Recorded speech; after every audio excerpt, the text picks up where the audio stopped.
अस्सलाम वालेकुम। जैसे कि सामल यार पिया का एपिसोड 38 का प्रोमो जो है वो लॉन्च हो चुका है। जैसे कि सेठ मूसा जो है वो अपना केस लड़ने के लिए जो है बहुत बड़े लॉयर को जो है वो बुलाता है और उस केस को लड़ने के लिए खाकान खानज़ादा जो है वो जब अदालत में आते हैं तो असलम और सामल जो है वो देखते रह जाते हैं और उनका लॉयर वहीद जो है वो बोलता है पिया को कि बेटा ये लॉयर जो है वो बहुत ज़्यादा बड़ा लॉयर है और इसके पास जो है हमेशा जो है ऐसे केसेस आते हैं जो कि ये हमेशा जीत जाता है और आज इसका ये जो है आज का केस अगर लड़ लेगा तो 100 जो है इसकी सेंचुरी मुकम्मल हो जाएगी और ये कुछ भी करके जो है सेठ मूसा का केस जो है वो जीतने की कोशिश करेगा क्योंकि इसके पास ऐसे एविडेंस और ऐसे सबूत होते हैं जिसकी बिना पर ये हमेशा केस जीत जाता है। सेठ मूसा जो है वो अपने घर वालों को कहता है कि अब देखना इसे पता चलेगा इस लड़की को और असलम को मैं कैसे जो है नाकों तले चने चबवाता हूँ और कैसे इन्हें खाक चटाता हूँ। हाथ डालने का भी इन्हें क्या अंजाम पता चलेगा वो तो ये अब देखेंगे तमाशा। यहाँ पर आलियान जो है वो फिक्रमंद हो जाता है, अपने दोस्त को कहता है कि यार कुछ कर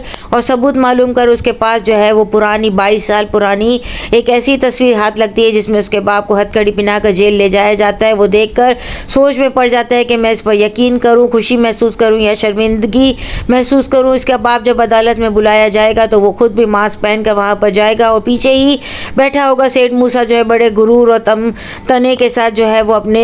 जो है केस को लड़ने के लिए जब वहाँ पर जाएगा तो सेठ असलम को और जो है उसको कहेगा पिया को कि अब तुम लोगों को पता चलेगा कि मैं तुम्हारी इज्जत की कैसी धज्जियाँ बिखेरता हूँ, अब तुम लोगों को खाक चाटनी पड़ेगी। यहाँ पर उसका लॉयर जो है उसके पास आकर कहता है कि मेरा ये केस मैं जीत जाऊँगा तो पूरी सेंचुरी मुकम्मल हो जाएगी और मैं ये पार्टी आपसे ही लूँगा। जिस पर मूसा कहता है हाँ हाँ ज़रूर, मैं तुम्हें बहुत बड़ी पार्टी थ्रो करूँगा कि पूरा शहर याद करेगा है कि पिया और असलम साहब जो है वो आपके कदमों में बैठकर जो है वो नाक रगड़ेंगे। जिस पर वो कहता है मैं यही चाहता हूँ, मैं इसी तरह के लफ्ज़ों की तुमसे उम्मीद रखता था और अब तो तुम देखना तुम्हारी कैसी शानदार पार्टी करता हूँ। यहाँ पर आलियान लुबना को पिया से मिलने की बात करता है और पिया के बारे में पूछने की कोशिश करता है जिस पर लुबना पिया को कहती है वो अभी भी ये शहर छोड़कर नहीं गया, वो तुम्हारी वजह से यहाँ पर रुका हुआ है। लेकिन अब पिया के दिल में सावल की जगह और मोहब्बत जो है वो इज़्ज़त के साथ साथ बनने लगी है। यहाँ पर सावल जो है वो हर मुश्किल वक्त में पिया के साथ खड़ा है। असलम साहब जब सावल को अपने साथ आने के लिए मना करते हैं और कहते हैं इस मुश्किल वक्त का मैं और मेरी बेटी खुद सामना करेंगे तो सावल जो है वो खामोशी से खड़ा होता है और उसे कहता है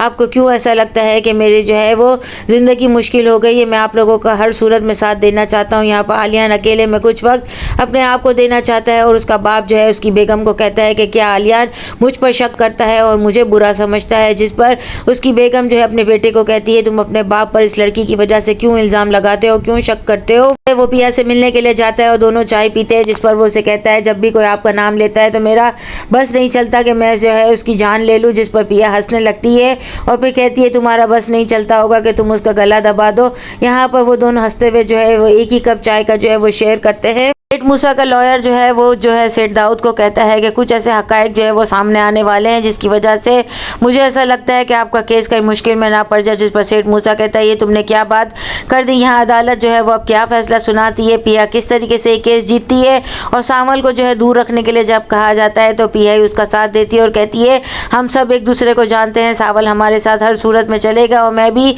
जो है इसे जानती हूँ, हमें एक दूसरे को गवाही देने की ज़रूरत नहीं है। यहाँ पर सावल दिल से उसकी इज्जत और मोहब्बत करता है, ये बात अब उसे भी पता चलने लगी है। नेक्स्ट एपिसोड में और क्या होगा, चैनल के साथ बने रहे, लाइक करें, शेयर करें और सब्सक्राइब करें।